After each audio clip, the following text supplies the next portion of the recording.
वीरभद्र सिंह का दूसरा रूप विक्रमादित्य सिंह एक बार फिर दहाड़े हैं। उन्होंने कहा है कि मुझे किसी का डर नहीं है, ना ही सुरक्षा की जरूरत। मैं उम्र में छोटा हूं, इसलिए किसी को लेकर विवाद नहीं करना चाहता। मैं तो बिना पुलिस की सुरक्षा के भी रह सकता हूं, मुझे कोई आवश्यकता नहीं है। मेरे पास जो है प्रदेश के लोगों का समर्थन है, प्यार है, आशीर्वाद है, वो मेरी सबसे बड़ी सिक्योरिटी है। तो मुझे और किसी सिक्योरिटी की आवश्यकता नहीं है। जो विड्रॉ करना है वो कर सकते हैं। यूपी बिहार के आईएएस आईपीएस को लेकर की गई एक फेसबुक पोस्ट पर जिस तरह से उनके साथ के मंत्रियों ने ही उनका साथ नहीं दिया, इस पर उन्होंने कहा कि मैं इस मुद्दे पर अपनी स्थिति स्पष्ट कर चुका हूं। इसके साथ ही जिस तरह से हिमाचल के आईएएस आईपीएस एसोसिएशन ने कहा कि विक्रमादित्य के साथ उनकी ड्यूटी ना लगाई जाए, सरकार से उन्होंने इस बारे में आग्रह किया है। इस पर विक्रमादित्य सिंह ने कहा कि मुझे किसी सिक्योरिटी की जरूरत नहीं है और ना ही मेरे पास कोई आईपीएस अफसर है। मुझे ना किसी का डर है और ना ही किसी सुरक्षा की जरूरत है। क्या कहते हैं विक्रमादित्य सिंह, सुनिए। मैंने ये बात कही है, बिल्कुल साफ कही है कि मैं आज भी अपने बात पे पूरे तरीके से अडिग हूं। जहां तक हिमाचल प्रदेश के इंटरेस्ट, हिमाचल के हितों की बात है, मैं उस पे अपनी आवाज को उठाऊंगा जब तक मैं इस कुर्सी पे हूं, और कुर्सी पे नहीं भी हूं। मेरा दायित्व है, मेरी मोरल रिस्पॉन्सिबिलिटी है कि मैं हिमाचल के लोगों की आवाज, जिसके लिए हम यहाँ पे खड़े हैं, उसको उठाना मेरा उत्तरदायित्व है, मेरी जिम्मेवारी है। But at the same time हम सबका सम्मान करते हैं, हम सबका आदर करते हैं।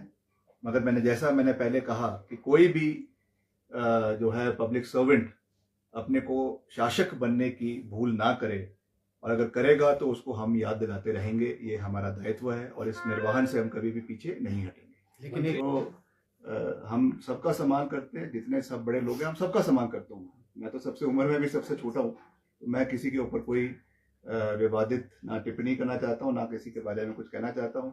मगर मैं सच चाहता हूँ कि हम इस विषय को मैं जहां पर भी होगा मैं उठाता रहूँ। सर, एसोसिएशन ने एक लेटर में कहा है, I have highest regard for the IAS association, I have highest regard for the IPS association।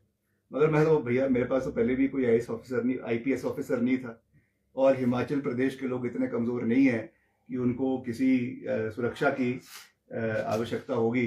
तो मैं तो बिना पुलिस की सुरक्षा के भी रह सकता हूँ, मुझे कोई आवश्यकता नहीं है। मेरे पास जो है प्रदेश के लोगों का समर्थन है, प्यार है, आशीर्वाद है, वो मेरी सबसे बड़ी सिक्योरिटी है। तो मुझे और किसी सिक्योरिटी की आवश्यकता नहीं है। जो विड्रॉ करना है वो कर सकते हैं। आपको क्या लगता है सर, एक ही सरकार के दो मंत्रियों के बीच में सोशल मीडिया में समर्थन देने की मुहिम छिड़ चुकी है? पास नहीं होना चाहिए। मैंने तो कल भी कहा कि मैं उम्र में भी सबसे छोटा हूँ, और रुतबे में भी सबसे छोटा हूँ, और कद में भी सबसे छोटा हूँ। मैं किसी के साथ कोई कॉन्फ्रंटेशन नहीं चाहता। मेरे लिए सब सामान्य है, सब मेरे लिए उम्र में भी बड़े हैं, एक्सपीरियंस में भी बड़े हैं। मैं सबसे अच्छी चीज़ सीखना चाहता हूँ, और सबसे अच्छे जो उनके अच्छे गुण हैं उसको हम लेने की कोशिश करते हैं। पब्लिक लाइफ में यही होना चाहिए। मगर जो प्रिंसिपल्स है, जो मॉरल्स है, जो एथिक्स है, जो मुझे संस्कार मिले हैं, उसके साथ मैं कॉम्प्रोमाइज़ नहीं कर सकता हूँ, क्योंकि उसी से ही व्यक्ति की आइडेंटिटी प्राप्त होती है। जो एथिक्स है, जो मॉरल्स है, जो प्रिंसिपल्स है, जो प्रदेश के लिए हमारी सोच है, उस पर मैं जिंदगी भर कभी भी कॉम्प्रोमाइज़ नहीं करूँगा। यही मैं इसमें कहना चाहता हूँ। एनएसटीआई का जिक्र भी आपने किया। क्या आप मुख्यमंत्री से बातचीत कर चुके हैं या करने वाले हैं? Will you be taking it to the cabinet? नहीं, अगर पूछेंगे तो मैं बात करेंगे। I don't want to escalate it further, but अगर पूछेंगे तो इस विषय में मेरी स्थिति स्पष्ट है, और यहाँ पर भी मुझे बात करनी होगी मैं निश्चित तौर से करूँगा। जैसे मैंने कहा है कि प्रदेश के हित मेरे लिए सर्वश्रेष्ठ थे, सर्वश्रेष्ठ है और सर्वश्रेष्ठ रहेंगे। जहाँ पर भी जो कोई भी बात करनी होगी, whether it is here, whether it is in Delhi, I will always take up the matters. I will always take up the matter of people of Himachal Pradesh. मेरी सबसे बड़ी जवाबदेही हिमाचल प्रदेश के 75 लाख लोगों के प्रति है, और मुझे कहीं पर भी लगेगा कि कोई भी हिमाचल के लोगों के हित कॉम्प्रोमाइज़ हो रहे हैं, तो विक्रमादित्य सिंह उस आवाज़ को निरंतर हमेशा उठाता रहेगा।